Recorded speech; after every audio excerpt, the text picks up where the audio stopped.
ਵਾਹਿਗੁਰੂ ਸਾਹਿਬ ਜੀ।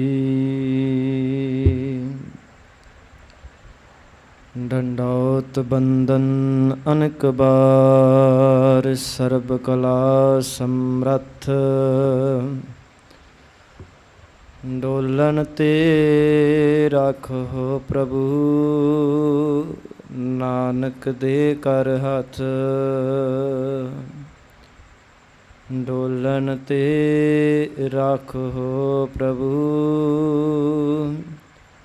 ਨਾਨਕ ਦੇ ਕਰ ਹੱਥ। ਬੇਸੁਮਾਰ ਅਥਾਹ ਅਗਣਤ ਅਤੁਲੈ, ਜਿਉਂ ਬੁਲਾਵਹੁ ਤਿਉਂ ਨਾਨਕ ਦਾਸ ਬੋਲੇ। ਜਿਉਂ ਬੁਲਾਵਹੁ ਤਿਉਂ ਨਾਨਕ ਦਾਸ ਬੋਲੇ। ਜੁਗ ਹੋ ਜੁਗ ਅਟਲ, ਚਬਰ ਛਤਰ ਤਖਤ ਦੇ ਮਾਲਕ, ਧੰਨ ਧੰਨ ਸਾਹਿਬ ਸ੍ਰੀ ਗੁਰੂ ਗ੍ਰੰਥ ਸਾਹਿਬ ਮਹਾਰਾਜ ਜੀ ਦੀ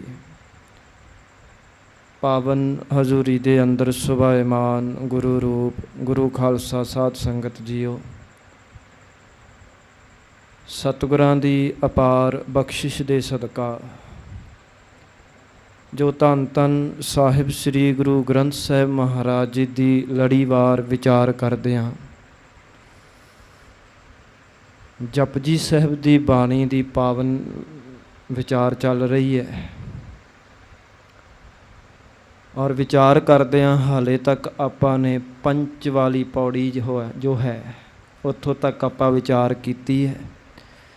ਇਸ ਤੋਂ ਅੱਗੋਂ ਵਿਚਾਰ ਅੱਜ ਆਪਾਂ ਕਰਨੀ ਹੈ। ਆਓ ਇਕਾਗਰਤਾ ਬਖਸ਼ੀਏ, ਸੁਰਤ ਟਿਕਾਈਏ ਔਰ ਸਤਿਗੁਰਾਂ ਦੇ ਚਰਨਾਂ 'ਤੇ ਅਰਦਾਸ ਕਰੀਏ। ਸਤਿਗੁਰੂ ਸੱਚੇ ਪਾਤਸ਼ਾਹ ਜੀਓ ਵਿੱਚ ਵਰਤਿਓ, ਆਪ ਹੀ ਰਹਿਮਤ ਕਰਕੇ ਹਰ ਵਿਘਨਾਂ ਤੋਂ ਬਚਾ ਕੇ ਆਨੰਦ ਬਖਸ਼ ਕੇ ਆਪ ਹੀ ਇਹ ਕਥਾ ਕਰਾ ਲਿਓ ਜੀ।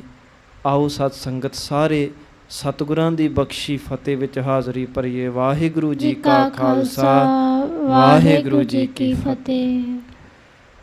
ਜਪਜੀ ਸਾਹਿਬ ਜੀ ਦੀ ਪਾਵਨ ਬਾਣੀ ਦੀ ਵਿਚਾਰ ਕਰਦਿਆਂ ਹਾਲੇ ਤੱਕ ਆਪਾਂ ਨੇ ਪੰਚ ਵਾਲੀ ਜੋ ਪੌੜੀ ਹੈ ਉੱਥੋਂ ਤੱਕ ਵਿਚਾਰ ਕੀਤੀ ਹੈ ਔਰ ਉਸ ਪਾਵਨ ਪੌੜੀ ਦੇ ਵਿੱਚ ਆਪਾਂ ਵਿਚਾਰਿਆ ਕਿ ਪੰਚ ਕੌਣ ਹੁੰਦਾ ਹੈ। ਫਿਰ ਉਸੇ ਪੌੜੀ ਦੇ ਅੰਦਰ ਇੱਕ ਦੂਸਰਾ ਵਿਸ਼ਾ ਚੱਲਿਆ ਜਿੱਥੇ ਸਤਿਗੁਰੂ ਜੀ ਨੇ ਇਹ ਸਪਸ਼ਟ ਕੀਤਾ ਕਿ ਇਹ ਧਰਤੀ ਜਿਹੜੀ ਹੈ ਇਹ ਕਿਹਦੇ ਆਸਰੇ 'ਤੇ ਖੜੀ ਹੈ। ਇਹ ਧਰਤੀ ਕਿਸੇ ਸਿੰਘਾਂ ਵਾਲੇ ਬਲਦ ਦੇ ਆਸਰੇ ਨਹੀਂ ਖੜੀ, ਇਹ ਧਰਤੀ ਪਰਮਾਤਮਾ ਦੇ ਧਰਮ ਦੇ ਆਸਰੇ ਖੜੀ ਹੈ। ਜੋ ਪਰਮਾਤਮਾ ਨੇ ਨਿਯਮ ਬਣਾਇਆ ਉਹਦੇ ਆਸਰੇ 'ਤੇ ਖੜੀ ਹੈ। ਔਰ ਫਿਰ ਸਤਿਗੁਰੂ ਜੀ ਨੇ ਜੋ ਕੁਦਰਤ ਦੀ ਗੱਲ ਉਹ ਦੱਸਦੇ ਨੇ, ਜੋ ਆਮ ਪ੍ਰਚਲਿਤ ਮਨੌਤ ਸੀ ਉਹਦਾ ਵੀ ਖੰਡਨ ਕਰਦੇ ਨੇ ਔਰ ਆਪਣਾ ਪੱਖ ਵੀ ਦੱਸਦੇ ਨੇ। ਇਹ ਕੁਦਰਤ ਵਾਲੀਆਂ ਵੀ ਸਾਧ ਸੰਗਤ 4 ਪੌੜੀਆਂ ਆਉਂਦੀਆਂ ਨੇ ਜਿਸ ਦੇ ਵਿੱਚ ਸਤਿਗੁਰੂ ਜੀ ਨੇ ਕੁਦਰਤ ਦੀ ਮਹਿਮਾ ਔਰ ਕੁਦਰਤ ਦੇ ਜੋ ਵੈਰਾਈਟੀ ਹੈ ਉਸ ਦੀ ਵਿਆਖਿਆ ਧੰਨ ਗੁਰੂ ਨਾਨਕ ਸਾਹਿਬ ਜੀ ਨੇ ਕੀਤੀ ਹੈ। ਤੋ ਅੱਗੋਂ ਆਪਾਂ ਫਿਰ ਉਸੇ ਪੌੜੀਆਂ ਜੋ ਕੁਦਰਤ ਵਾਲੀਆਂ ਨੇ ਉਹਦੀ ਵਿਚਾਰ ਆਪਾਂ ਜਾਰੀ ਰੱਖਦੇ ਹਾਂ। ਆਓ ਜਿੰਨੇ ਵੀ ਸਰੀਰ ਆਪਾਂ ਜੁੜ ਬੈਠੇ ਹਾਂ ਆਪਣੀ ਰਸਨਾ ਨੂੰ ਪਵਿੱਤਰ ਕਰੀਏ ਔਰ ਅੱਖਰੀ ਅਰਥਾਂ ਦੇ ਵਿੱਚ ਆਪਾਂ ਹਾਜ਼ਰੀ ਭਰਨੀ ਹੈ। ਉਚਾਰਨ ਕਰੀਏ ਸਤਨਾਮ ਸ੍ਰੀ ਵਾਹਿਗੁਰੂ ਸਾਹਿਬ ਜੀ। ਅਸੰਖ ਜਪ ਅਸੰਖ ਭਾਉ। ਸੰਖ ਜਪ ਅਸੰਖ ਭਾਵ। ਮਹਾਰਾਜ ਕਹਿੰਦੇ ਅਸੰਖ, ਅਸੰਖ ਤੋਂ ਭਾਵ ਅਰਥ ਲੈਣਾ ਆਪਾਂ ਬੇਅੰਤ, ਕਿਉਂਕਿ ਜੇ ਅਸੰਖ ਸ਼ਬਦ ਦੇ ਗਾਂ ਦੀ ਗਾਂ ਅਰਥ ਕਰਾਂਗੇ ਤਾਂ ਫਿਰ ਇਹ ਵੀ ਇੱਕ ਗਿਣਤੀ 'ਚ ਆ ਜਾਂਦਾ ਹੈ। ਪਰ ਜਿਵੇਂ ਆਪਾਂ ਜਪਜੀ ਸਾਹਿਬ ਦੀ ਪ੍ਰਾਰੰਭਤਾ ਵਿੱਚ ਪੜ੍ਹਿਆ, ਸੋਚੈ ਸੋਚ ਨਾ ਹੋਵਈ ਜੇ ਸੋਚੀ ਲੱਖ ਵਾਰ। ਹੁਣ ਉੱਥੇ ਲੱਖ ਦਾ ਅਰਥ ਐਗਜ਼ੈਕਟਲੀ ਲੱਖ ਨਹੀਂ ਸਮਝਣਾ, ਕਿਉਂਕਿ ਜੇ ਐਗਜ਼ੈਕਟਲੀ ਲੱਖ ਸਮਝਾਂਗੇ ਫਿਰ ਕੋਈ ਇਹ ਕਹੂਗਾ ਵੀ ਲੱਖ ਤੋਂ ਇੱਕ ਵਾਰੀ ਹੋਰ ਵੱਧ ਇਸ਼ਨਾਨ ਕਰ ਲਓ ਫਿਰ ਪਵਿੱਤਰ ਹੋ ਜਾਊਗਾ। ਵੀ ਲੱਖ ਲੱਖ ਵਾਰੀ ਇਸ਼ਨਾਨ ਕਰ ਲਈਏ ਪਵਿੱਤਰ ਨਹੀਂ ਹੁੰਦਾ ਮਨ, ਪਰ ਜੇ ਲੱਖ ਤੋਂ ਇੱਕ ਵਾਰੀ ਵੱਧ ਇਸ਼ਨਾਨ ਕਰ ਲਈਏ ਫਿਰ ਪਵਿੱਤਰ ਹੋ ਜਾਊਗਾ? ਨਹੀਂ, ਇਹ ਅਰਥ ਇਸ ਤਰ੍ਹਾਂ ਨਹੀਂ ਕਰਨੇ। ਉੱਥੇ ਲੱਖ ਤੋਂ ਭਾਵ ਬੇਅੰਤ ਵਾਰੀ ਵੀ ਕੋਈ ਇਸ਼ਨਾਨ ਕਰੇ ਮਨ ਨੇ ਪਵਿੱਤਰ ਨਹੀਂ ਹੋਣਾ। ਇੱਥੇ ਅਸੰਖ ਸ਼ਬਦ ਆਇਆ ਹੈ, ਇੱਥੇ ਵੀ ਅਸੰਖ ਦਾ ਅਰਥ ਬੇਅੰਤ ਲੈਣਾ ਹੈ। ਮਹਾਰਾਜ ਕਹਿੰਦੇ ਬੇਅੰਤ ਉਹਦੇ ਜਪ ਨੇ, ਤੇ ਬੇਅੰਤ ਉਹ ਹਨ ਜਿਹੜੇ ਪ੍ਰੇਮ ਦੇ ਨਾਲ ਉਸ ਜਪ ਦਾ ਜਾਪ ਕਰਦੇ ਹਨ। ਬੇਅੰਤ ਮੰਤਰ ਨੇ, ਬੇਅੰਤ ਢੰਗ ਦੇ ਜਪ ਨੇ, ਤੇ ਬੇਅੰਤ ਲੋਕ ਨੇ, ਬੇਅੰਤ ਜਿਹੜੇ ਭਗਤ ਜਨ ਨੇ ਜਿਹੜੇ ਪ੍ਰੇਮ ਦੇ ਨਾਲ ਫਿਰ ਉਸ ਜਪ ਦਾ ਜਾਪ ਕਰਦੇ ਹਨ। ਅਸੰਖ ਪੂਜਾ ਅਸੰਖ ਤਪ ਤਾਓ, ਅਸੰਖ ਕਿਸਮਾਂ ਦੀਆਂ ਪੂਜਾ ਹਨ। ਬੇਅੰਤ ਲੋਕ ਨੇ ਜਿਹੜੇ ਤਪ ਕਰਦੇ ਨੇ। ਇਹ ਮੈਂ ਥੋੜ੍ਹੇ ਜਿਹੇ ਇਹਨਾਂ ਪੌੜੀਆਂ ਦੇ ਅਰਥ ਖੋਲ੍ਹਦੇ ਹਾਂ ਸਾਧ ਸੰਗਤ। ਇਸ ਪੌੜੀ ਦੇ ਵਿੱਚ ਸਤਿਗੁਰੂ ਜੀ ਨੇ ਉਹਨਾਂ ਲੋਕਾਂ ਦਾ ਜ਼ਿਕਰ ਕੀਤਾ ਜਾਂ ਉਹਨਾਂ ਸੱਜਣਾ ਦਾ ਜ਼ਿਕਰ ਕੀਤਾ ਜਿਹੜੇ ਇੱਕ ਸਹੀ ਰਸਤੇ 'ਤੇ ਤੁਰੇ ਨੇ, ਕਿਉਂਕਿ ਕੁਦਰਤ ਦੇ ਵਿੱਚ ਦੋਨੋਂ ਹੀ ਪੱਖ ਆਉਣਗੇ, ਚੰਗੇ ਵੀ ਮਿਲਣਗੇ ਮੰਦੇ ਵੀ ਮਿਲਣਗੇ। ਅਗਲੀ ਪੌੜੀ ਦੇ ਵਿੱਚ ਮੇਰੇ ਸਤਿਗੁਰੂ ਜੀ ਨੇ ਫਿਰ ਉਹਨਾਂ ਦਾ ਜ਼ਿਕਰ ਕੀਤਾ ਜਿਹੜੇ ਭਟਕੇ ਹੋਏ ਨੇ, ਕੋਈ ਮੂਰਖ ਹੈ, ਕੋਈ ਚੋਰ ਹੈ, ਕੋਈ ਹੱਤਿਆ ਕਰਨ ਵਾਲਾ ਹੈ, ਉਹਨਾਂ ਦਾ ਜ਼ਿਕਰ ਕੀਤਾ, ਕਿਉਂਕਿ ਇਹ ਦੋਨੋਂ ਹੀ ਕੁਦਰਤ ਦਾ ਹਿੱਸਾ ਨੇ। ਔਰ ਇਹ ਕੁਦਰਤ ਦੀ ਵੈਰਾਈਟੀ ਦੱਸੀ ਆ ਵੀ ਵੇਖੋ ਵੱਖ-ਵੱਖ ਕਿਸਮਾਂ ਦੇ ਲੋਕ ਮਿਲਦੇ ਨੇ। ਕੋਈ ਜਪ ਕਰਨ ਵਾਲਾ ਹੈ, ਕੋਈ ਪੂਜਾ ਕਰਨ ਵਾਲਾ ਹੈ, ਕੋਈ ਗ੍ਰੰਥਾਂ ਦਾ ਪਾਠ ਕਰਨ ਵਾਲਾ ਹੈ, ਕੋਈ ਯੋਗ ਸਾਧਨਾ ਕਰਨ ਵਾਲਾ ਹੈ। ਤੇ ਅਗਲੀ ਪੌੜੀ ਦੇ ਵਿੱਚ ਕਿਹਾ ਵੀ ਕੋਈ ਚੋਰ ਹੈ, ਕੋਈ ਮਹਾਮੂਰਖ ਹੈ, ਤੇ ਕੋਈ ਕਿਸੇ ਤਰ੍ਹਾਂ ਦੇ ਪਾਪ ਕਮਾਈ ਜਾਂਦਾ, ਕੋਈ ਕੂੜਿਆਰ ਹੈ। ਤੋ ਇਸ ਤਰ੍ਹਾਂ ਵੈਰਾਈਟੀ ਦਾ ਜ਼ਿਕਰ ਕੀਤਾ ਹੈ ਵੀ ਇਸ ਕੁਦਰਤ ਦੇ ਵਿੱਚ ਵੱਖ-ਵੱਖ ਜੀਵ ਹਨ, ਵੱਖ-ਵੱਖ ਉਹਨਾਂ ਦੇ ਸੁਭਾਅ ਹਨ, ਵੱਖ-ਵੱਖ ਉਹਨਾਂ ਦੇ ਕਰਮ ਹਨ, ਵੱਖ-ਵੱਖ ਉਨੀਆਂ ਦੀਆਂ ਕਰਨੀਆਂ ਹਨ। ਤੇ ਇਹ ਸਾਰੀ ਕੁਦਰਤ ਦੀ ਵੈਰਾਈਟੀ ਪ੍ਰਮਾਤਮਾ ਨੇ ਆਪ ਬਣਾਈ ਹੈ। ਤੇ ਇਹ ਯਾਦ ਰੱਖਿਓ ਸਾਧ ਸੰਗਤ ਕਿ ਇਹ ਵੈਰਾਈਟੀ, ਇਹ ਸੁੰਦਰਤਾ ਹੁੰਦੀ ਹੈ ਵੀ ਵੱਖ-ਵੱਖ ਕਿਸਮਾਂ ਦਾ ਹੋਣਾ, ਇਹੀ ਸੁੰਦਰਤਾ ਹੈ। ਬਗੀਚਾ ਉਹ ਸੋਹਣਾ ਲੱਗਦਾ ਜਿਹਦੇ ਵਿੱਚ ਵੱਖ-ਵੱਖ ਕਿਸਮਾਂ ਦੇ ਫੁੱਲ ਹੋਣਗੇ, ਉਹ ਬਗੀਚਾ ਸੋਹਣਾ ਲੱਗਦਾ ਹੈ। ਕੁਦਰਤ ਦੇ ਵਿੱਚ ਵੀ ਵੱਖ-ਵੱਖ ਸੁਭਾਅ ਹੋਣਗੇ, ਵੱਖ-ਵੱਖ ਜੀਵ ਹੋਣਗੇ, ਵੱਖ-ਵੱਖ ਕਰਮਾਂ ਵਾਲੇ ਲੋਕ ਹੋਣਗੇ, ਕੋਈ ਚੰਗਾ ਹੋਵੇਗਾ, ਕੋਈ ਮੰਦਾ ਹੋਵੇਗਾ। ਇਹ ਚੀਜ਼ ਨੇ ਹੀ ਕੁਦਰਤ ਨੂੰ ਸੋਹਣਾ ਬਣਾਇਆ ਹੈ। ਦਿਨ ਹੈ, ਰਾਤ ਹੋਵੇਗੀ, ਤਾਂ ਹੀ ਤਾਂ ਫਿਰ ਇਹ ਸੋਹਣਾ ਲੱਗਦਾ ਨਾ। ਜੇ ਦਿਨ ਹੀ ਰਵੇ, ਰਾਤ ਆਵੇ ਹੀ ਨਾ, ਤੇ ਬੋਰ ਹੋ ਜਾਏਗਾ ਨਾ ਬੰਦਾ, ਖਤਮ ਹੋ ਜਾਏਗਾ। ਜੇ ਦਿਨ ਹੈ ਫਿਰ ਰਾਤ ਵੀ ਹੈ, ਰਾਤ ਹੈ ਤੇ ਫਿਰ ਦਿਨ ਵੀ ਹੈ। ਇਸੇ ਚੀਜ਼ ਨੇ ਹੀ ਮਨੁੱਖ ਨੂੰ ਆਰੇ ਲਾਇਆ ਹੋਇਆ। ਤਾਂ ਹੀ ਜੋ ਸ਼ਲੋਕ ਆਉਂਦਾ ਉਹਦੇ ਵਿੱਚ ਮਹਾਰਾਜ ਨੇ ਕਿਹਾ ਨਾ, ਪਵਨ ਗੁਰੂ ਪਾਣੀ ਪਿਤਾ ਮਾਤਾ ਧਰਤ ਮਹੱਤ, ਦਿਵਸ ਰਾਤ ਦੋਏ ਦਾਈ ਦਾਇਆ, ਖੇਲੈ ਸਗਲ ਜਗਤ। ਦਿਨ ਤੇ ਰਾਤ ਕੀ ਹੈ? ਦਾਈ ਦਾਇਆ ਨੇ। ਹੁਣ ਦਾਈ ਦਾ ਕੰਮ ਕੀ ਹੁੰਦਾ? ਬੱਚੇ ਨੂੰ ਆਰੇ ਲਾਈ ਰੱਖਣਾ। ਤੇ ਇਹ ਦਿਨ ਤੇ ਰਾਤ ਨੇ ਮਨੁੱਖ ਨੂੰ ਆਰੇ ਲਾਇਆ ਹੋਇਆ ਹੈ। ਤੇ ਇਸ ਦਿਨ ਤੇ ਰਾਤ ਦੇ ਵਿੱਚ ਮਨੁੱਖ ਖੇਡੀ ਜਾ ਰਿਹਾ। ਇਹ ਪਰਮਾਤਮਾ ਦੀ ਸੁੰਦਰਤਾ ਹੈ। ਵੈਰਾਈਟੀ ਹੋਣਾ, ਵੱਖ-ਵੱਖ ਕਿਸਮਾਂ ਦਾ ਹੋਣਾ, ਇਹ ਸੁੰਦਰਤਾ ਹੈ ਸਾਧ ਸੰਗਤ। ਨਹੀਂ ਤੇ ਜੇ ਇੱਕੋ ਹੀ ਚੀਜ਼ ਹੋਵੇਗੀ ਨਾ ਤੇ ਫਿਰ ਮਨੁੱਖ ਅੰਦਰੋਂ ਆਨੰਦ ਨਹੀਂ ਮਾਣ ਪਾਵੇਗਾ। ਇਹ ਯਾਦ ਰੱਖਿਓ, ਚਾਨਣ ਦੀ ਮਹਿਮਾ ਹਨੇਰੇ ਕਰਕੇ ਹੈ। ਜੇ ਹਨੇਰਾ ਨਾ ਹੋਵੇਗਾ ਨਾ ਤਾਂ ਫਿਰ ਚਾਨਣ ਵੀ ਕਿਸੇ ਨੂੰ ਚੰਗਾ ਨਹੀਂ ਲੱਗਣਾ। ਤੰਦਰੁਸਤੀ ਦੀ ਮਹਿਮਾ ਰੋਗ ਕਰਕੇ ਹੈ।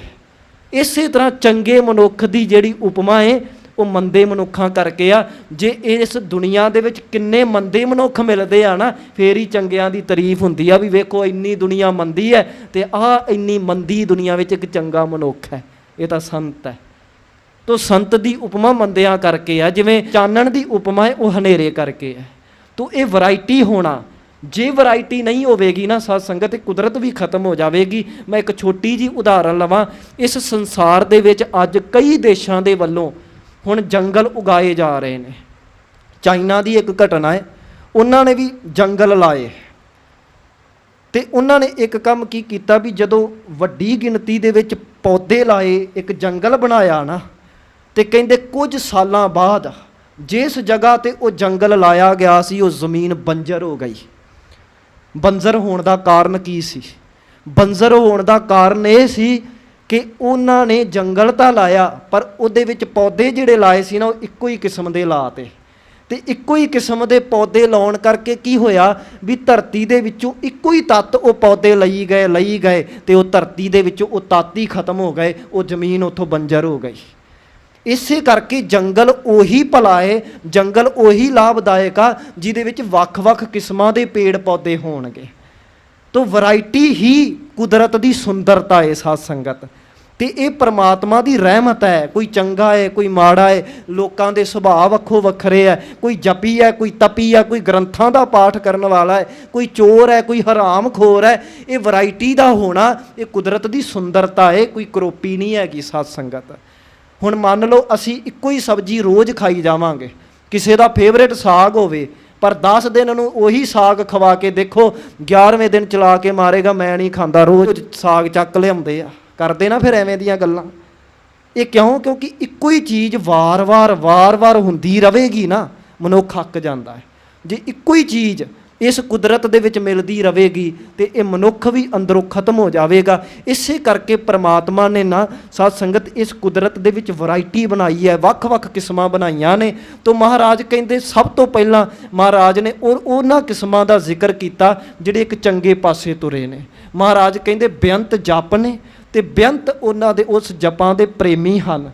ਬੇਅੰਤ ਮਹਾਰਾਜ ਕਹਿੰਦੇ ਅਸੰਖ ਜਪ, ਅਸੰਖ ਭਾਉ, ਅਸੰਖ ਪੂਜਾ, ਅਸੰਖ ਤਪ ਤਾਓ। ਬੇਅੰਤ ਕਿਸਮ ਦੀਆਂ ਪੂਜਾ ਹਨ, ਵੱਖ-ਵੱਖ ਕਿਸਮ ਦੇ ਨਾਲ, ਕੋਈ ਵੱਖ-ਵੱਖ ਢੰਗ ਦੇ ਨਾਲ ਪੂਜਾ ਕਰਦੇ ਹਨ ਤੇ ਵੱਖ-ਵੱਖ ਤਪ ਕਰਨ ਵਾਲੇ ਹਨ। ਅਸੰਖ ਗ੍ਰੰਥ ਮੁਖ ਵੇਦ ਪਾਠ। ਬੇਅੰਤ ਉਹ ਲੋਕ ਹਨ ਜਿਹੜੇ ਆਪਣੇ ਮੁਖ ਤੋਂ ਵੇਦਾਂ ਦਾ ਪਾਠ ਕਰਦੇ ਹਨ, ਗ੍ਰੰਥਾਂ ਦਾ ਪਾਠ ਕਰਦੇ ਹਨ। ਅਸੰਖ ਜੋਗ ਮਨ ਰਹਿ ਉਦਾਸ। ਅਸੰਖ ਕਿਸਮਾਂ ਦੇ ਜੋਗ ਹਨ ਤੇ ਅਸੰਖ ਕਿਸਮਾਂ ਦੇ ਜੋਗੀ ਹਨ ਜਿਹੜੇ ਮਨ ਦੇ ਵਿੱਚ ਉਪਰਾਮ ਰਹਿੰਦੇ ਹਨ, ਭਾਵ ਮਾਇਆ ਦੇ ਪ੍ਰਭਾਵ ਤੋਂ ਪਰੇ ਰਹਿੰਦੇ ਹਨ। ਅਸੰਖ ਭਗਤ ਗੁਣ ਗਿਆਨ ਵਿਚਾਰ। ਬੇਅੰਤ ਉਹ ਭਗਤ ਹਨ ਜਿਹੜੇ ਪਰਮਾਤਮਾ ਦੇ ਗੁਣਾਂ ਦੀ ਵਿਚਾਰ ਕਰਦੇ ਹਨ, ਗਿਆਨ ਦੀ ਵਿਚਾਰ ਕਰਦੇ ਹਨ। ਅਸੰਖ ਜਤੀ ਅਸੰਖ ਦਾਤਾਰ। ਦੁਬਾਰਾ ਪੜੋ ਜੀ। ਅਸੰਖ ਸਤੀ ਅਸੰਖ ਦਾਤਾਰ। ਅਸੰਖ ਸਤੀ, ਸਤੀ ਤੋਂ ਭਾਵ ਦਾਨ ਕਰਨ ਵਾਲੇ। ਮਹਾਰਾਜ ਕਹਿੰਦੇ ਬੇਅੰਤ ਉਹ ਹਨ ਜਿਹੜੇ ਦਾਨ ਕਰਦੇ ਹਨ ਤੇ ਬੇਅੰਤ ਫਿਰ ਦਾਤੇ ਹਨ। ਇੱਥੇ ਥੋੜਾ ਮੈਂ ਸਪਸ਼ਟ ਕਰਦੇ ਹਾਂ। ਓਵਰਆਲ ਵੇਖੀਏ ਦਾਤਾ ਇੱਕੋ ਹੀ ਹੈ, ਕਿਉਂਕਿ ਇੱਥੇ ਕਿਸੇ ਨੇ ਇਹ ਨਹੀਂ ਭੁਲੇਖਾ ਪਾ ਲੈਣਾ ਵੀ ਇੱਕ ਥਾਂ ਤੇ ਮਹਾਰਾਜ ਨੇ ਦਾਤਾ ਇੱਕ ਕਿਹਾ, ਇੱਥੇ ਦਾਤੇ ਬੇਅੰਤ ਕਹਤੇ। ਨਹੀਂ ਸਾਧ ਸੰਗਤ, ਇੱਥੇ ਭਾਵ ਕੀ ਹੈ ਕਿ ਕੋਈ ਮੰਨ ਲਓ ਕਿਸੇ ਨੂੰ 10 ਰੁਪਏ ਦਾਨ ਕਰੀ ਜਾ ਰਿਹਾ ਹੈ, ਕੋਈ ਕਿਸੇ ਨੂੰ 50 ਰੁਪਏ ਦਾਨ ਕਰ ਰਿਹਾ ਹੈ, ਕੋਈ ਕਿਸੇ ਨੂੰ ਕੱਪੜਾ ਦੇ ਰਿਹਾ ਹੈ, ਕੋਈ ਕਿਸੇ ਨੂੰ ਨੌਕਰੀ ਦੇ ਰਿਹਾ ਹੈ। ਤਾਂ ਇਹ ਇੱਥੇ ਦਾਤੇ ਦੇ ਜੋ ਅਰਥ ਨੇ ਉਹ ਇੰਜ ਲੈਣੇ ਨੇ। ਉਂਝ ਪੂਰੀ ਮਨੁੱਖਤਾ ਦਾ ਦਾਤਾ ਇੱਕੋ ਹੀ ਆ ਪਰਮਾਤਮਾ, ਪਰ ਕੋਈ ਕੱਪੜੇ ਦਾਨ ਕਰਨ ਵਾਲਾ ਹੈ, ਕੋਈ ਅੰਨ ਦਾਨ ਕਰਨ ਵਾਲਾ ਹੈ, ਕੋਈ ਪੈਸੇ ਦਾਨ ਕਰਨ ਵਾਲਾ ਹੈ। ਇਸ ਤਰ੍ਹਾਂ ਬੇਅੰਤ ਕਿਸਮਾਂ ਦੇ ਦਾਨੀ ਹਨ। ਅਸੰਖ ਸੂਰ ਮੋਹ ਪੱਖ ਸਾਰ। ਬੇਅੰਤ ਸੂਰਮੇ ਹਨ ਜਿਹੜੇ ਮੂੰਹ ਤੇ ਚੋਟਾਂ ਸਹਾਰਦੇ ਹਨ। ਅਸੰਖ ਮੋਨ ਲਿਵ ਲਾਏ ਤਾਰ। ਬੇਅੰਤ ਉਹ ਪੁਰਸ਼ ਹਨ ਜਿਹੜੇ ਮੋਨੀ ਹੋ ਜਾਂਦੇ ਹਨ, ਭਾਵ ਬੋਲਦੇ ਹੀ ਨਹੀਂ ਔਰ ਇੱਕ ਰਸ ਸਮਾਧੀਆਂ ਲਾ ਕੇ ਬੈਠਦੇ ਹਨ। ਕੁਦਰਤ ਕਵਣ ਕਹਾ ਵਿਚਾਰ। ਸੋ ਕੁਦਰਤ ਦਾ ਅੰਤ ਨਹੀਂ ਪੈ ਸਕਦਾ, ਕਿਉਂਕਿ ਇਹਦੇ ਚ ਵੈਰਾਈਟੀ ਬਹੁਤ ਹੈ, ਬਹੁਤ ਕਿਸਮਾਂ ਹਨ। ਤੇ ਮਹਾਰਾਜ ਨਿਮਰਤਾ ਚ ਕਹਿੰਦੇ ਨੇ, ਹੇ ਪਰਮਾਤਮਾ ਮੇਰੇ ਚ ਕੀ ਸਮਰੱਥਾ ਕਿ ਤੇਰੀ ਕੁਦਰਤ ਦੀ ਵਿਚਾਰ ਕਰ ਸਕਾਂ। ਵਾਰਿਆ ਨਾ ਜਾਵਾ ਏਕ ਵਾਰ। ਕੁਦਰਤ ਮਹਾਨ ਹੀ ਇੰਨੀ ਹੈ ਕਿ ਮੈਂ ਇੱਕ ਵਾਰੀ ਵੀ ਉਹਦੇ ਤੋਂ ਕੁਰਬਾਨ ਨਹੀਂ ਹੋ ਸਕਦਾ। ਜੋ ਤੁਧ ਭਾਵੈ ਸਾਈ ਭਲੀ ਕਾਰ। ਕੁਰਬਾਨ ਨਹੀਂ ਹੋ ਸਕਦਾ ਤੋਂ ਭਾਵ ਕਿ ਮਹਾਰਾਜ ਨਿਮਰਤਾ ਚ ਕਹਿੰਦੇ ਨੇ ਵੀ ਇੱਕ ਸਾਡੇ ਵਿੱਚ ਸਮਰੱਥਾ ਨਹੀਂ ਕਿ ਉਸ ਕੁਦਰਤ ਤੋਂ ਅਸੀਂ ਕੁਰਬਾਨ ਹੋ ਸਕੀਏ। ਜੋ ਤੁਧ ਭਾਵੈ ਸਾਈ ਭਲੀ ਕਾਰ, ਕਾਰ ਕੰਮ ਉਹੀ ਭਲਾਏ ਜੋ ਤੈਨੂੰ ਚੰਗਾ ਲੱਗਦਾ ਹੋਵੇ। ਤੂੰ ਸਦਾ ਸਲਾਮਤ ਨਿਰੰਕਾਰ। ਹੇ ਨਿਰੰਕਾਰ ਪਰਮਾਤਮਾ ਤੂੰ ਸਦਾ ਅਟਲ ਰਹਿਣ ਵਾਲਾ ਹੈ। ਅਸੰਖ ਮੂਰਖ ਅੰਧ ਘੋਰ। ਹੁਣ ਫਿਰ ਅਗਲਾ ਪੱਖ ਦੱਸਿਆ। ਪਿਛਲੀ ਪੌੜੀ ਦੇ ਵਿੱਚ ਫਿਰ ਉਹਨਾਂ ਲੋਕਾਂ ਦਾ ਜ਼ਿਕਰ ਕੀਤਾ ਜਿਹੜੇ ਇੱਕ ਸਹੀ ਰਸਤੇ, ਚੰਗੇ ਰਸਤੇ ਤੇ ਤੁਰੇ। ਹੁਣ ਦੂਜੇ ਪਾਸੇ ਮਹਾਰਾਜ ਉਹਨਾਂ ਦਾ ਜ਼ਿਕਰ ਕਰਦੇ ਨੇ ਜਿਹੜੇ ਭਟਕੇ ਹੋਏ ਹਨ। ਔਰ ਇਹ ਵੀ ਕੁਦਰਤ ਦੀ ਹੀ ਦੇਣ ਹੈ ਸਾਧ ਸੰਗਤ। ਔਰ ਇਹ ਨਹੀਂ ਸਮਝਣਾ ਵੀ ਇਹਨਾਂ ਨੂੰ ਕਿਸੇ ਹੋਰ ਨੇ ਬਣਾਇਆ। ਹਾਲਾਂਕਿ ਕੁਝ ਐਸੀਆਂ ਮੱਤਾਂ ਨੇ, ਇਸਲਾਮ ਦੇ ਵਿੱਚ ਮਨੌਤ ਹੈ ਕਿ ਭਲਿਆਂ ਨੂੰ ਅੱਲਾ ਨੇ ਬਣਾਇਆ ਹੈ ਤੇ ਬੁਰਿਆਂ ਨੂੰ ਸ਼ੈਤਾਨ ਨੇ ਬਣਾਇਆ ਹੈ। ਇਸੇ ਕਰਕੇ ਜਦੋਂ ਉਹ ਮੱਕੇ ਜਾਂਦੇ ਨੇ, ਇੱਕ ਪਾਸੇ ਉਹ ਅੱਲਾ ਦੀ ਬੰਦਗੀ ਕਰਦੇ ਨੇ, ਦੂਜੇ ਪਾਸੇ ਉਹ ਸ਼ੈਤਾਨ ਨੂੰ ਪੱਥਰ ਮਾਰਦੇ ਨੇ। ਉਹਨਾਂ ਦੀ ਮਨੌਤ ਹੈ। ਪਰ ਗੁਰੂ ਨਾਨਕ ਸਾਹਿਬ ਜੀ ਇਸ ਗੱਲ ਨਾਲ ਸਹਿਮਤ ਨਹੀਂ। ਮਹਾਰਾਜ ਕਹਿੰਦੇ ਜੇ ਭਲੇ ਪਰਮਾਤਮਾ ਨੇ ਬਣਾਏ ਨੇ ਨਾ, ਤਾਂ ਬੁਰੇ ਵੀ ਪਰਮਾਤਮਾ ਦੀ ਹੀ ਕੁਦਰਤ ਦਾ ਹਿੱਸਾ ਨੇ। ਉਹ ਕੁਦਰਤ ਵੀ ਪਰਮਾਤਮਾ ਨੇ ਬਣਾਈ ਹੈ, ਕਿਉਂਕਿ ਪਰਮਾਤਮਾ ਨੇ ਸੰਸਾਰ ਰੂਪੀ ਪੌਦਾ ਲਾਇਆ ਹੈ, ਇਹਦੇ ਵਿੱਚ ਅੰਮ੍ਰਿਤ ਵੀ ਲਾਇਆ ਹੈ, ਇਸ ਪੌਦੇ ਤੇ ਜ਼ਹਿਰ ਰੂਪੀ ਫਲ ਵੀ ਉੱਗਿਆ ਹੈ। ਬਿਖ ਅੰਮ੍ਰਿਤ ਕਰਤਾਰ ਉਪਾਏ, ਸੰਸਾਰ ਬਿਰਖ ਕੋ ਦੋਏ ਫਲ ਲਾਏ। ਇਸ ਸੰਸਾਰ ਰੂਪੀ ਰੁੱਖ ਨੂੰ ਪਰਮਾਤਮਾ ਨੇ ਦੋਨੋਂ ਹੀ ਫਲ ਲਾਏ ਨੇ, ਅੰਮ੍ਰਿਤ ਵੀ ਲਾਇਆ ਹੈ, ਜ਼ਹਿਰ ਵੀ ਲਾਇਆ ਹੈ, ਭਲੇ ਵੀ ਬਣਾਏ ਨੇ, ਬੁਰੇ ਵੀ ਬਣਾਏ ਨੇ। ਤੇ ਇਹ ਆਪਾਂ ਜ਼ਿਕਰ ਕਰ ਦਿੱਤਾ ਵੀ ਬੁਰੇ ਬਣਾਉਣ ਦੇ ਨਾਲ ਰੱਬ ਬੁਰਾ ਨਹੀਂ ਹੋ ਜਾਂਦਾ। ਇਹ ਕੁਦਰਤ ਦੇ ਵਿੱਚ ਵੈਰਾਈਟੀ ਹੋਣਾ ਹੀ ਕੁਦਰਤ ਦੀ ਸੁੰਦਰਤਾ ਹੈ। ਬੁਰੇ ਹੋਣਗੇ ਤੇ ਚੰਗਿਆਂ ਦੀ ਮਹਿਮਾ ਹੈ, ਜੇ ਸਾਰੇ ਚੰਗੇ ਹੀ ਹੋਣਗੇ ਤੇ ਫਿਰ ਚੰਗੇ ਦੀ ਮਹਿਮਾ ਵੀ ਨਹੀਂ ਰਹਿਣੀ। ਤੋ ਇਸ ਕਰਕੇ ਇਹ ਦੋਨੋਂ ਹੀ ਪੱਖ ਪਰਮਾਤਮਾ ਨੇ ਆਪ ਸਾਜੇ ਹਨ। ਮਹਾਰਾਜ ਕਹਿੰਦੇ ਬੇਅੰਤ ਹਨ ਜਿਹੜੇ ਮਹਾਮੂਰਖ ਹਨ। ਅਸੰਖ ਚੋਰ ਹਰਾਮ ਖੋਰ, ਬੇਅੰਤ ਚੋਰ ਹਨ ਜਿਹੜੇ ਹਰਾਮ ਦੀ ਖਾਂਦੇ ਹਨ, ਕਿਸੇ ਦਾ ਆਪਣਾ ਹੱਕ ਛੱਡ ਕੇ ਪਰਾਇਆ ਹੱਕ ਖਾਈ ਜਾਂਦੇ ਨੇ। ਬੇਅੰਤ ਚੋਰ ਹਨ, ਬੇਅੰਤ ਹਰਾਮ ਦੀ ਖਾਣ ਵਾਲੇ ਹਨ। ਹਰਾਮ ਦੀ ਖਾਣ ਤੋਂ ਭਾਵ ਵੀ ਜਿਹੜੇ ਆਪਣੇ ਹੱਕ ਦੀ ਨਹੀਂ ਖਾਂਦੇ, ਕਿਸੇ ਨੂੰ ਠੱਗੀਆਂ ਮਾਰ ਕੇ, ਕਿਸੇ ਦੀਆਂ ਚੋਰੀਆਂ ਕਰਕੇ ਪਰਾਇਆ ਧਨ ਖਾ ਰਹੇ ਨੇ। ਕਿਸੇ ਨੂੰ ਜ਼ਿਆਦਾ ਵੱਡਾ ਮੌਕਾ ਮਿਲਦਾ ਹੈ ਉਹ ਵੱਡੀਆਂ ਚੋਰੀਆਂ ਕਰਦਾ ਹੈ, ਕਿਸੇ ਨੂੰ ਥੋੜ੍ਹੇ ਮੌਕੇ ਮਿਲਦੇ ਉਹ ਥੋੜ੍ਹੀਆਂ ਚੋਰੀਆਂ ਕਰ ਜਾਂਦਾ ਹੈ। ਕੋਈ ਦੇਸ਼ ਦਾ ਪ੍ਰਧਾਨ ਮੰਤਰੀ ਬਣ ਗਿਆ ਉਹ ਵੱਡੇ ਡਾਕੇ ਮਾਰ ਜਾਂਦਾ ਹੈ, ਤੇ ਕੋਈ ਇੱਕ ਛੋਟਾ ਜਿਹਾ ਸਰਪੰਚ ਬਣ ਜਾਂਦਾ ਥੋੜ੍ਹੇ ਮੋਟੇ ਡਾਕੇ ਮਾਰ ਜਾਂਦਾ ਹੈ। ਚੋਰ ਤਾਂ ਬੇਅੰਤ ਨੇ, ਪਰ ਕੋਈ ਕਿਸੇ ਨੂੰ ਸਰੀਰਕ ਤੌਰ 'ਤੇ ਮੌਕਾ ਮਿਲਦਾ ਹੈ ਉਹ ਚੋਰੀ ਕਰ ਜਾਂਦਾ ਹੈ, ਜੇ ਨਹੀਂ ਮੌਕਾ ਮਿਲਦਾ ਮਨ ਕਰਕੇ ਤਾਂ ਪਰਾਏ ਧਨ ਵੱਲ ਤੱਕਦਾ ਹੀ ਰਹਿੰਦਾ ਹੈ। ਤੋ ਇਸ ਕਿਸਮ ਦੇ ਚੋਰ ਮਹਾਰਾਜ ਕਹਿੰਦੇ ਬੇਅੰਤ ਹਨ। ਅਸੰਖ ਅਮਰ ਕਰ ਜਾਹੇ ਜੋਰ, ਬੇਅੰਤ ਉਹ ਲੋਕ ਹਨ ਜਿਹੜੇ ਪਰਜਾ ਤੇ ਧੱਕੇ ਦੇ ਨਾਲ ਹੁਕਮ ਕਰਦੇ ਨੇ, ਜ਼ੋਰ ਦੇ ਭਾਵ ਵਧੀਕੀਆਂ ਕਰਦੇ ਨੇ। ਐਸੇ ਜ਼ਾਲਮ ਬਾਦਸ਼ਾਹ ਵੀ ਬੇਅੰਤ ਹਨ। ਅਸੰਖ ਗਲ ਵੱਢ ਹੱਤਿਆ ਕਮਾਹੇ, ਬੇਅੰਤ ਉਹ ਲੋਕ ਹਨ ਜਿਹੜੇ ਆਏ ਦਿਨ ਹੱਤਿਆ ਕਰਦੇ ਹਨ, ਕਿਸੇ ਦੇ ਗਲ ਵੱਢਦੇ ਹਨ, ਕਿਸੇ ਦਾ ਕਤਲ ਕਰਦੇ ਹਨ, ਐਸੇ ਅਪਰਾਧ ਕਰਦੇ ਹਨ। ਅਸੰਖ ਪਾਪੀ ਪਾਪ ਕਰ ਜਾਹੇ, ਬੇਅੰਤ ਪਾਪੀ ਹਨ ਜਿਹੜੇ ਪਾਪ ਕਰ ਕਰਕੇ ਇਸ ਦੁਨੀਆ ਤੋਂ ਚਲੇ ਜਾਂਦੇ ਹਨ। ਅਸੰਖ ਕੂੜਿਆਰ ਕੂੜੇ ਫਿਰਾਹੇ, ਬੇਅੰਤ ਕੂੜਿਆਰ ਲੋਕ ਝੂਠੇ ਲੋਕ ਹਨ ਜਿਹੜੇ ਝੂਠ ਵਿੱਚ ਹੀ ਰੁੱਝੇ ਰਹਿੰਦੇ ਹਨ, ਝੂਠਾਂ ਦੇ ਵਿੱਚ ਹੀ ਭਟਕਦੇ ਰਹਿੰਦੇ ਹਨ। ਅਸੰਖ ਮਲੇਸ਼ ਮਲ ਭਖ ਖਾਹੇ, ਬੇਅੰਤ ਮੈਲੀ ਮੱਤ ਵਾਲੇ ਹਨ ਜਿਹੜੇ ਭਖ ਭਾਵ ਗੰਦਮੰਦ ਹੀ ਖਾਂਦੇ ਰਹਿੰਦੇ ਹਨ। ਅਸੰਖ ਨਿੰਦਕ ਸਿਰ ਕਰਹਿ ਭਾਰ, ਬੇਅੰਤ ਉਹ ਲੋਕ ਹਨ ਜਿਹੜੇ ਨਿੰਦਕ ਹਨ ਤੇ ਨਿੰਦਿਆ ਕਰ ਕਰਕੇ ਸਿਰ ਤੇ ਭਾਰ ਚੁੱਕੀ ਫਿਰਦੇ ਹਨ। ਹੁਣ ਨਿੰਦਿਆ ਕਰਨਾ ਭਾਵ ਕੀ ਹੈ ਵੀ ਕਿਸੇ ਦਾ ਭਾਰ ਸਿਰ ਤੇ ਚੁੱਕੀ ਫਿਰਨਾ। ਭਾਈ ਤੂੰ ਕੀ ਲੈਣਾ ਦੂਜੇ ਤੀਜੇ ਤੋਂ, ਤੇ ਦੂਜੇ ਤੀਜੇ ਦੀਆਂ ਨਿੰਦਿਆ ਕਰ ਕਰਕੇ ਤੂੰ ਉਹ ਭਾਰ ਆਪਣੇ ਸਿਰ ਤੇ ਚੁੱਕੀ ਫਿਰਦਾ ਹੈ। ਮਹਾਰਾਜ ਕਹਿੰਦੇ ਐਸੇ ਨਿੰਦਕ ਵੀ ਬੇਅੰਤ ਹਨ। ਨਾਨਕ ਨੀਚ ਕਹੈ ਵਿਚਾਰ, ਹੁਣ ਨਿਮਰਤਾ ਵੇਖੋ ਧੰਨ ਗੁਰੂ ਨਾਨਕ ਸਾਹਿਬ ਦੀ। ਇਹ ਸਮਝ ਲਿਓ ਸਾਧ ਸੰਗਤ ਵੀ ਜੇ ਨਿਮਰਤਾ ਵਿੱਚ ਮਹਾਰਾਜ ਇਹ ਸ਼ਬਦ ਵਰਤਦੇ ਨੇ ਨਾ ਵੀ ਨਾਨਕ ਨੀਚ, ਤੇ ਇਹਦਾ ਇਹ ਮਤਲਬ ਨਹੀਂ, ਇਹਦਾ ਇਹ ਮਤਲਬ ਵੀ ਮਹਾਰਾਜ ਤਾਂ ਸਭ ਤੋਂ ਮਹਾਨ ਨੇ, ਕਿਉਂਕਿ ਆਪਸ ਕੋ ਜੋ ਜਾਣੇ ਨੀਚਾ ਸੋ ਗਣੀਐ ਸਭ ਤੇ ਉੱਚਾ। ਗੁਰੂ ਅਰਜਨ ਸਾਹਿਬ ਕਹਿੰਦੇ ਹਮ ਮੈਲੇ ਤੁਮ ਉਜਲ ਕਰਤੇ। ਹੁਣ ਦੁਨੀਆ ਦਾ ਸਭ ਤੋਂ ਪਵਿੱਤਰ ਮਨੁੱਖ ਆਪਣੇ ਆਪ ਨੂੰ ਮੈਲਾ ਕਹਿੰਦਾ ਪਿਆ। ਇਹ ਨਿਮਰਤਾ ਹੈ। ਗੁਰੂ ਨਾਨਕ ਸਾਹਿਬ ਨੇ ਦੇਖੋ ਇੱਥੇ ਨਾਨਕ ਨੀਚ ਕਹੇ ਵਿਚਾਰ ਕਿਹਾ ਹੈ ਵੀ ਕਿਤੇ ਕੋਈ ਇਹ ਨਾ ਕਹਿ ਦਵੇ ਵੀ ਗੁਰੂ ਨਾਨਕ ਸਾਹਿਬ ਤਾਂ ਕਿਸੇ ਨੂੰ ਹੀ ਚੋਰ ਤੇ ਹਰਾਮਖੋਰ ਕਹੀ ਜਾਂਦੇ ਨੇ। ਮਹਾਰਾਜ ਨਿਮਰਤਾ ਦੇ ਵਿੱਚ ਆਪਣੇ ਆਪ ਨੂੰ ਵੀ ਕਹਿੰਦੇ ਨੇ ਕਿ ਨਾਨਕ ਨੀਚ ਤੇਰੀ ਕੁਦਰਤ ਦੀ ਕੀ ਵਿਚਾਰ ਕਰ ਸਕਦਾ ਹੈ, ਉਹਦੀ ਮੈਂ ਵਿਚਾਰ ਕਹਿਣ ਦਾ ਯਤਨ ਕਰ ਰਿਹਾ ਹਾਂ। ਵਾਰਿਆ ਨਾ ਜਾਵਾ ਏਕ ਵਾਰ, ਇੱਕ ਵਾਰ ਵੀ ਤੇਰੇ ਕੁਦਰਤ ਤੋਂ ਕੁਰਬਾਨ ਜਾਣ ਦੀ ਸਮਰੱਥਾ ਨਹੀਂ ਹੈ। ਜੋ ਤੁਧ ਭਾਵੈ ਸਾਈ ਭਲੀ ਕਾਰ, ਜੋ ਤੈਨੂੰ ਚੰਗਾ ਲੱਗਦਾ ਹੈ ਉਹੀ ਕੰਮ ਚੰਗਾ ਹੈ। ਤੂੰ ਸਦਾ ਸਲਾਮਤ ਨਿਰੰਕਾਰ, हे ਨਿਰੰਕਾਰ ਪਰਮਾਤਮਾ ਤੂੰ ਸਦਾ ਅਟਲ ਰਹਿਣ ਵਾਲਾ ਹੈ। ਅਸੰਖ ਨਾਵ ਅਸੰਖ ਥਾਵ, ਬੇਅੰਤ ਨਾਵ ਹਨ ਤੇ ਬੇਅੰਤ ਥਾਂ ਟਿਕਾਣੇ ਹਨ। ਹੁਣ ਤੁਸੀਂ ਦੇਖੋ ਜੇ ਕੁਦਰਤ ਬਣੀ ਹੈ ਨਾ ਸਾਧ ਸੰਗਤ, ਫਿਰ ਜਿਹੜੀ ਚੀਜ਼ ਹੋਂਦ ਵਿੱਚ ਆਈ ਉਹਨੂੰ ਨਾਮ ਵੀ ਦਿੱਤੇ ਗਏ ਨੇ। ਪਹਿਲਾਂ ਚੀਜ਼ ਹੋਂਦ ਵਿੱਚ ਆਈ, ਬੱਚੇ ਦਾ ਜਨਮ ਪਹਿਲਾਂ ਹੁੰਦਾ ਹੈ, ਨਾਮ ਬਾਅਦ ਵਿੱਚ ਰੱਖਿਆ ਜਾਂਦਾ ਹੈ। ਹਾਲਾਂਕਿ ਪਹਿਲਾਂ ਜਦੋਂ ਤੋਂ ਇਹ ਮਨੁੱਖ ਪੈਦਾ ਹੋਇਆ ਹੈ, ਫਿਰ ਜਿਹੜੀ ਵੀ ਚੀਜ਼ ਹੈ ਉਹਨੂੰ ਨਾਮ ਦਿੱਤਾ ਗਿਆ। ਹੌਲੀ ਹੌਲੀ ਹਰ ਇੱਕ ਚੀਜ਼ ਨੂੰ ਨਾਮ ਦਿੱਤਾ ਗਿਆ।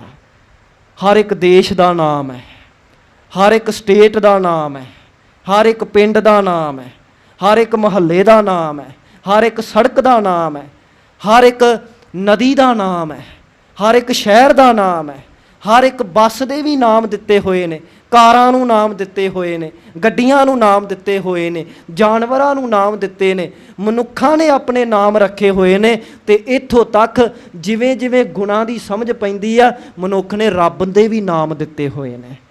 हे परमात्मा तू गोबिंद है, हे परमात्मा तू गोपाल है, हे परमात्मा तू अल्लाह है, हे परमात्मा तू राम है, तू वाहिगुरु है, तू बीठुल है, तू माधवे है, तू कवल नैन है, तू मदर बैन है, तू सोहना है, तू सुंदर है, तू रामैया है।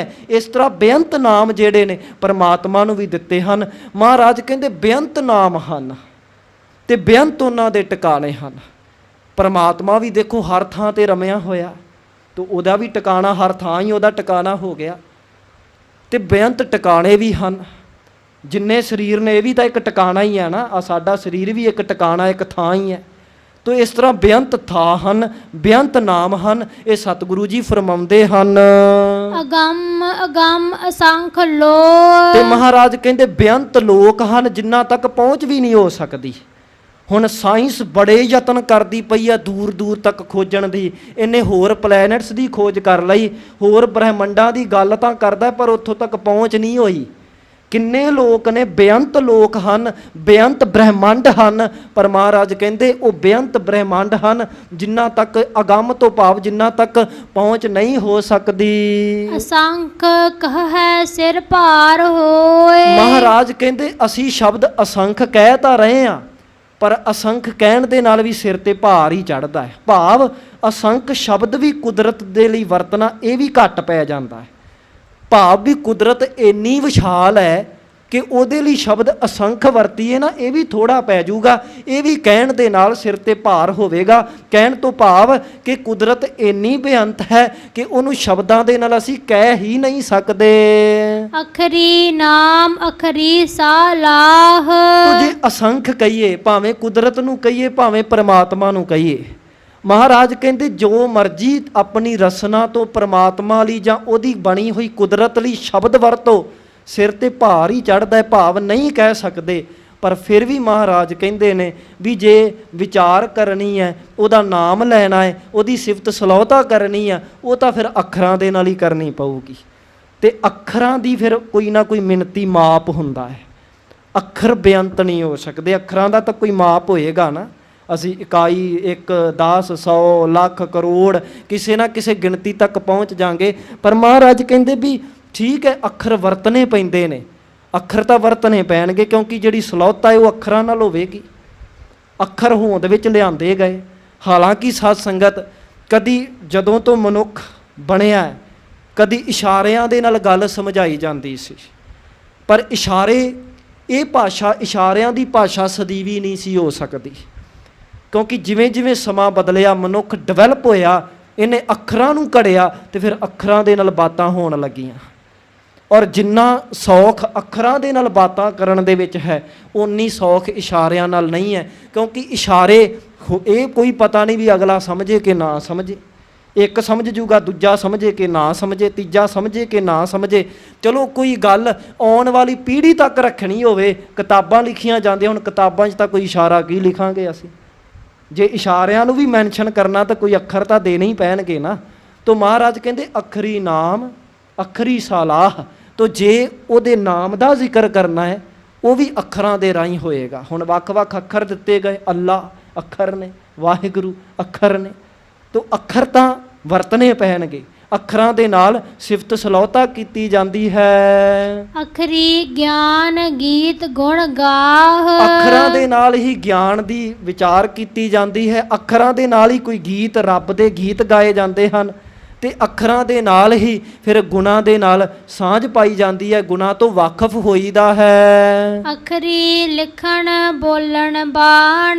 ਕੋਈ ਬਾਣੀ, ਕੋਈ ਬੋਲੀ ਲਿਖਣੀ ਹੈ ਜਾਂ ਬੋਲਣੀ ਹੈ, ਉਹ ਵੀ ਤਾਂ ਫਿਰ ਅੱਖਰਾਂ ਨਾਲ ਹੀ ਹੋਵੇਗੀ ਨਾ। ਹੁਣ ਪੰਜਾਬੀ ਬੋਲਦੇ ਆ, ਇਹ ਵੀ ਅੱਖਰ ਨੇ, ਕੋਈ ਇੰਗਲਿਸ਼ ਬੋਲਦਾ ਹੈ, ਇਹ ਵੀ ਅੱਖਰ ਨੇ। ਤਾਂ ਮਹਾਰਾਜ ਕਹਿੰਦੇ ਇਹ ਅੱਖਰਾਂ ਦੀ ਮਹਾਨਤਾ ਹੈ। ਅਖਰਾ ਸਿਰ ਸੰਜੋਗ ਵਖਾਣ। ਜੋ ਸੰਜੋਗਾਂ ਦੀ ਗੱਲ ਹੁੰਦੀ ਹੈ, ਭਾਗਾਂ ਤੇ ਕਿਸਮਤ ਦੀ ਗੱਲ ਹੁੰਦੀ ਹੈ, ਇਹਦਾ ਵਿਖਿਆਨ ਵੀ ਤਾਂ ਮਹਾਰਾਜ ਕਹਿੰਦੇ ਫਿਰ ਅੱਖਰਾਂ ਦੇ ਨਾਲ ਹੀ ਕੀਤਾ ਜਾਂਦਾ ਹੈ। ਜਿਨ ਇਹ ਲਿਖੇ ਤਿਸ ਸਿਰ ਨਾਹੇ। ਇਹ ਭਾਗ, ਇਹ ਲੇਖ ਜਿਸ ਪ੍ਰਮਾਤਮਾ ਨੇ ਲਿਖੇ ਹਨ, ਇਹ ਲੇਖ ਉਹਦੇ ਸਿਰ ਤੇ ਨਹੀਂ ਹਨ।